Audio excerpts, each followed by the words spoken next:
After that playoff victory, though, over the weekend, are you chasing him this week? Plus 2,200 odds here at Riviera. Again, this is Tiger Woods' tournament. He's not playing, but he's hosting because, his charity is the main beneficiary of this event. Yeah, be great to see Tiger this week. It would be. Mostly excited for that, to be honest. We're talking odds today, so let's just stick with the odds. I think Scottie Scheffler is a very interesting DFS play this week because I think people tend to get off the recent winners for no reason. But when we're looking at the odds, he's plus 2,200. Now you say, oh, it's the same odds as last week, but this field is stacked. We've got like the top 10 players in the world. They're all here. And you've got Scottie Scheffler at basically the same odds. Not basically. He's at the same odds as Xander Schauffele and Rory McIlroy. And it's more about Rory. Like, I just can't bet Scottie Scheffler when he's the same price as Rory. He's almost the same price as Colin Morikawa, too. And you can go deeper, and you can find guys like Victor Hovland on the DraftKings Sportsbook, and even Brooks Koepka, who I'm not like huge on, but he looked okay in spurts last week. He's almost double Scottie Scheffler. And you do have guys like Sungjae and Jordan Spieth who are double. So, no, I don't think you bet Scottie Scheffler again. Could he do the back-to-back? Sure. I mean, he's playing really well. He's hitting the ball better than I think he ever has on the PGA Tour. But, no, there's just too many guys with inflated odds this week that are just as good or perhaps even better in Scheffler in long-term form that I think you got to hit up. So I'll say you fade him in the betting odds this week, but definitely take a look at him in DFS where it could be a great low-owned play. I mean, Cantlay here's the reigning PGA Tour Player of the Year. Like, you can make an argument that no one is playing better golf than him right now, Geoff. Plus 1,000 odds, I don't know. Is that a little too short for your liking? It's tough to fade him right now. He was plus 1,600 last week, and like honestly, I think I said it. I mean, like if the guy was going to top 10, I wouldn't be shocked if he won, and he almost did win. He is very close right now. But man, I got to go back to this field strength. Like Patrick Cantlay, does he deserve to be second in the betting odds? Yes. Can you bet him when Dustin Johnson is plus 1,600? When Morikawa is double the odds, when Rory is more than double the odds? I'm sorry, but like I will side with those guys. You got to go for the value in these big betting boards. You can't just chase the hot hand from one week to the next. This is a different field, a different event. Cantlay, I mean, he could be fine at this event, I guess, but we have seen him in contention here a couple times and not quite ready to shut the door. I don't know if this is necessarily the best venue for him either, just with the POA grass. And a couple different factors. These greens can really give players trouble over time. Cantlay's never necessarily really popped up here. He has popped up here for a top 5 once, so I guess I should take that back. But I'll still say that just with the strength of field and with guys like Rory back there who has definitely also shown an affinity for this course, I think you got to fade him. It's not like a strong fade because I think Cantlay is very close to breaking through again, but there's just too much quality at better odds this week for me to like him. Yeah, here's a crazy stat, too. He has finished inside the top 5 in 21 of the past 24 rounds played. So ESPN Stats and Information says only one other player in the past 20 seasons has put together a stretch like that. That is Tiger Woods. That's insane. It's pretty insane. And, for Cantlay, I mean, regardless of whether you get on him this week, he's definitely a player you can maybe start dabbling for some futures, like in the Masters, maybe like the PGA Championship. I mean, there's outside of Jon Rahm, and I think Cantlay and him are near equals in this regard. There's no better, well-rounded player in the game right now. I mean, he does everything well. The putter can still get a little bit cold at times, and we've seen like players like Justin Thomas struggle with that. But when the putter gets hot again, I mean, he'll break through. There's no question. Yep. So Cantlay's a guy I'd really have my eyes on for the big tournaments this year, and we'll throw in the players there. But this week, again, I can't click him at plus 1,000. Yeah, by the way, on the DK Sportsbook, Cantlay plus 1,600 to win the Masters, which you tweeted out yesterday. Friendly reminder, what are we just like? We're under 2 months away from that thing. Basically, exactly 2 months. The waste management, it's always a good reminder. When you hit the waste management, 2 months away from Augusta. All right, so you mentioned Brooks Koepka just like moments ago. So he's plus 3,500 this week. Do you expect like a bounce back performance with him? I mean, would you want to bet him to win or maybe even top 5, top 10 finish here?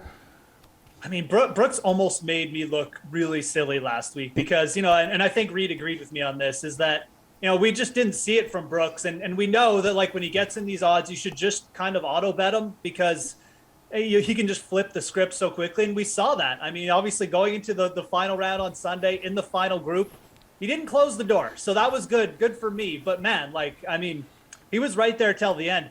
I'm actually surprised that he's plus 3,500 again this week. I mean, the sportsbook's tempting fate here right now, the DraftKings Sportsbook. Like, we're getting risky here, putting Brooks Koepka at, I think, bigger odds than he was last week. This comes down to course history. We've never really seen Brooks play well at this event.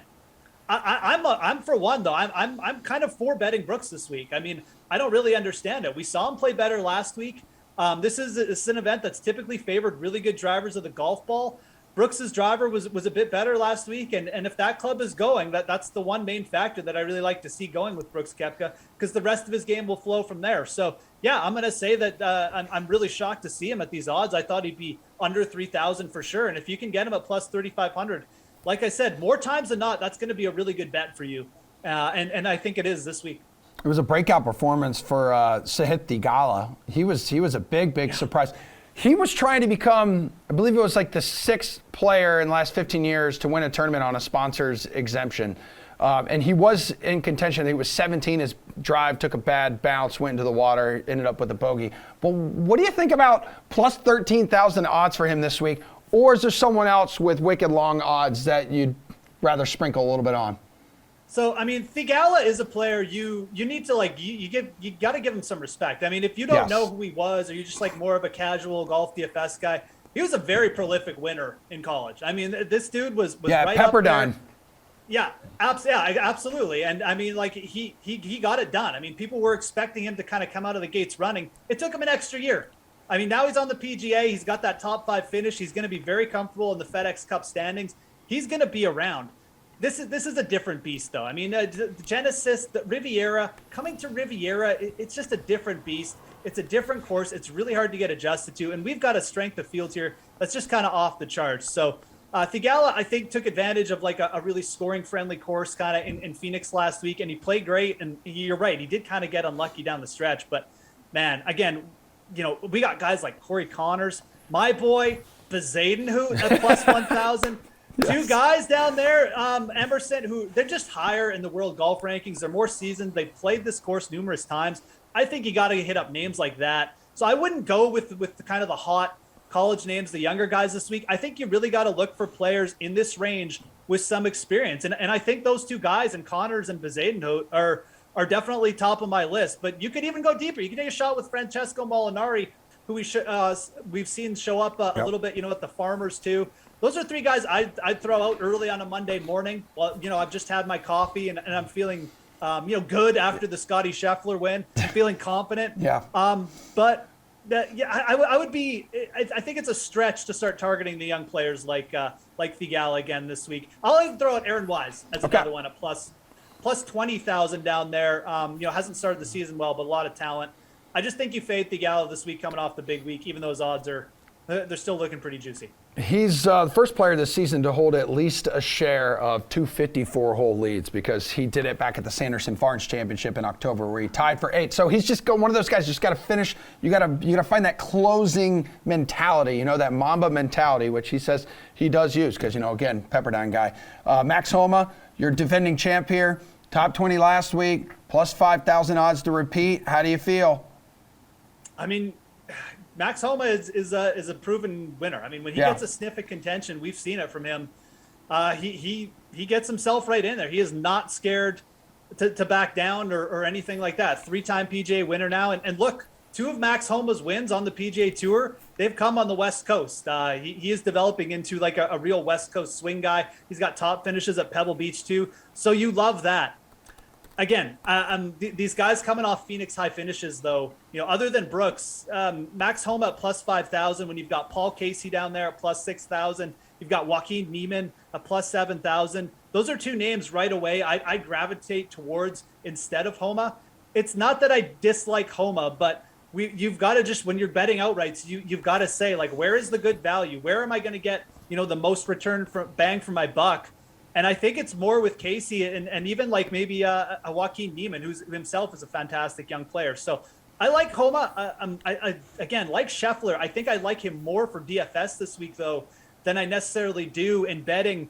This is such a deep card. It's really one of the best sort of early betting events of the year. And there's some great DFS contests on DraftKings too. But for betting, we're getting such a deep field that you've got a guy like Abraham Answer down there too at plus 8,000, Emerson. This guy was on the reg at like plus 3,000 in big events last year.